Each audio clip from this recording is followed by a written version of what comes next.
ನೀವು ಎಲ್ಲಾ ಡಿಫೆನ್ಸ್ ಅಲ್ಲೂ ಒಂದ್ಸರಿ ಅವ್ನು ನಂಗೆ ಗೊತ್ತೇ ಇಲ್ಲ ಅಂತೀರಿ, ಅವ್ನ ಟ್ರಾನ್ಸಾಕ್ಷನ್ ನಂಗೆ ಗೊತ್ತಿಲ್ಲ ಅಂತೀರಿ, ಒಂದ್ಸರಿ 1 ಲಕ್ಷ ಕೊಟ್ಟ ತಗೊಂಡೆ ಅಂತೀರಿ, ಇನ್ 2 ಲಕ್ಷ ಕೊಟ್ಟಿಲ್ಲ ಅಂತೀರಿ. ಎಲ್ಲ ಬರೀ ಈ ತರದೇ ಡಿಫೆನ್ಸ್ ನಿಮ್ದು. Para 14, detailed discussion was made. Where is the miscarriage of justice to invoke revisional jurisdiction?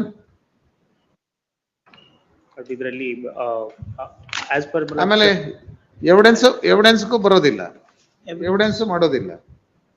ಇದರಲ್ಲಿ ಆಸ್ ಪರ್ ಚೆಕ್ 2 lakhs ಇದೆ. I have already paid 2,02,500 and balance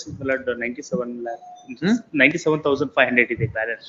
that 4 weeks time we given. Last ಇದನ್ನ ಮೊದಲೇ ಹೇಳಿದ್ರೆ ನಮಗೂ time ಉಳಿಯದ. Total check fine amount including 4 lakhs. ಎಷ್ಟು cheque amount ಎಷ್ಟು? Check amount 3 lakhs. 3 lakhs. ಎಷ್ಟು ಆರ್ಡರ್ ಮಾಡಿದ್ದಾರೆ? 4 lakhs. 4,05,000. ಯಾವ ಟ್ರಾನ್ಸಾಕ್ಷನ್ ಯಾವ ವರ್ಷದ್ದು?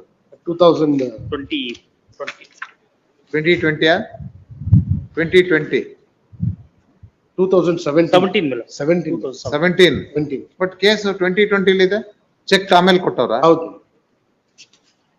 17 ಇನ್ನೇನ್ ಕಡಿಮೆ ಮಾಡಕ್ ಹೇಳೋದು?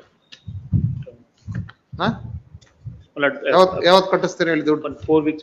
ಒಂದ್ 25,000 ಕಡಿಮೆ ಮಾಡ್ರಿ. ಪಿಟಿಷನರ್ 25,000 ಕಡಿಮೆ ಮಾಡಿ ಕೇಳ್ತಾರಲ್ಲ ಯಾರು? ಆಯ್ತು, ಅವ್ರು ಹೇಳಿದಾರೆ ಇನ್ನು 25,000 ಕಡಿಮೆ ಮಾಡ್ತೀವಿ. 25,000 ಕಡಿಮೆ ಮಾಡ್ತಾರಂತ. ಈಗ ಎಷ್ಟು ಮಾಡಿದಾರೆ ಅದರಲ್ಲಿ?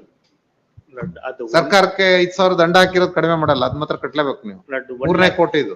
1 lakh ನ ಸ್ವಲ್ಪ ಇದು ಮಾಡಿದ್ರೆ I will last my 1 lakh ಯಾರು ಕಡಿಮೆ ಮಾಡ್ತಾರೆ? 2017 ಟ್ರಾನ್ಸಾಕ್ಷನ್ 3 lakhs. ಮುಂದಿನ ವರ್ಷಕ್ಕೆ 10 ವರ್ಷ ಆಗ್ತದೆ, 1 ಡಿಕೇಡ್. 3 lakhs ಚೆಕ್ ಇದೆ. ಹೌದು. 2,02,500 ಕೊಟ್ಟಿದ್ದೀನಿ. ಎಷ್ಟು ಕೊಟ್ಟಿದ್ದೀರಿ? 2,02,500 ಕೊಟ್ಟಿದ್ದೀವಿ already.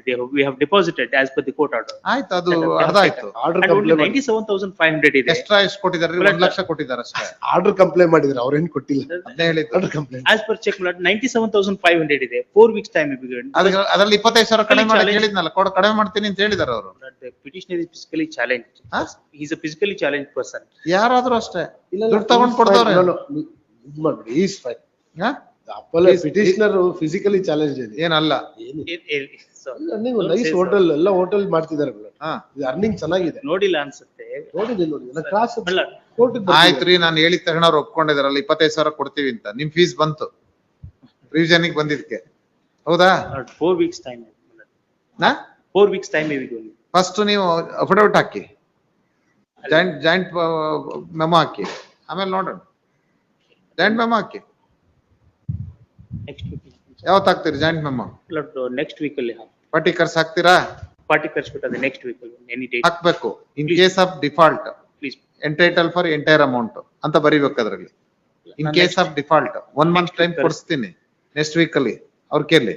In case of default he is entitled for entire amount and he can execute the order passed by this court.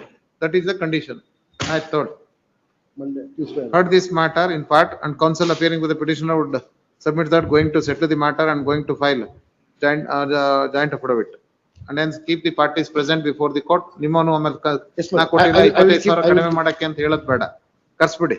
ಆಯ್ತು, ಲಿಸ್ಟ್ ನೆಕ್ಸ್ಟ್ ವೀಕ್ ಕೊಡಿ ಮೇಡಮ್. Next Wednesday 29 7 43